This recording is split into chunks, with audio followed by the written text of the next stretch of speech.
So hello, I'm going to show you my work. Okay, here it is.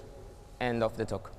No, and I'm kidding, but it is true. I mean, this is basically what I do. I study dynamical systems, and by dynamical system I mean every system whose state can be described by a set of variables, of measurable variables, which evolve in time. Think of the wide range of possibilities this definition gives. So these variables evolve in time and produce time series. These time series sometimes are complex, so we transform them, we map them into a different object, a graph. A graph, roughly speaking, is a bunch of nodes connected amongst them with other elements called links, and this is the only thing I need. By studying the structure of these graphs, we can deduce non-trivial properties of our system. And you may ask, is this process of this transformation complex itself? And the funny thing is that it is quite simple. So simple that I think I have time here to explain it. So let me show you. This is basically a time series, and behind there's its associated graph, its map graph. A time series is basically a sequence of values. And as I've mentioned before, the graph is a bunch of nodes connected amongst them.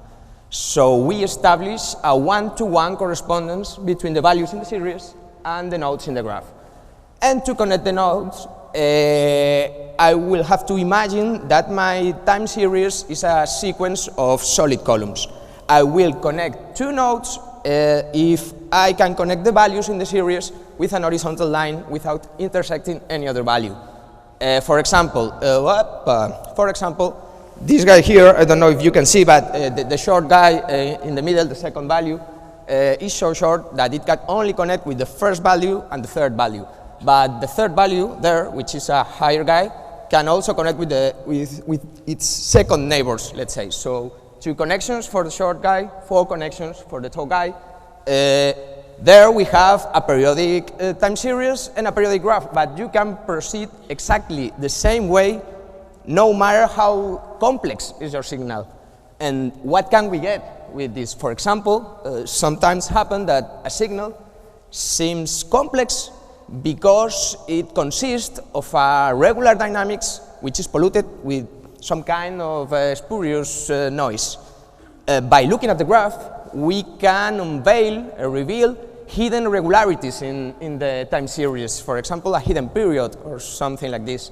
Sometimes a time series seems complex because it is actually complex, but even in this case, we can distinguish between dynamics which are driven by pure randomness, which are stochastic, from dynamics that, although they are complex, they are ruled by deterministic equations, which maybe are worth searching for. I could speak longer, but I think this is enough for a flash, so thank you very much for your attention.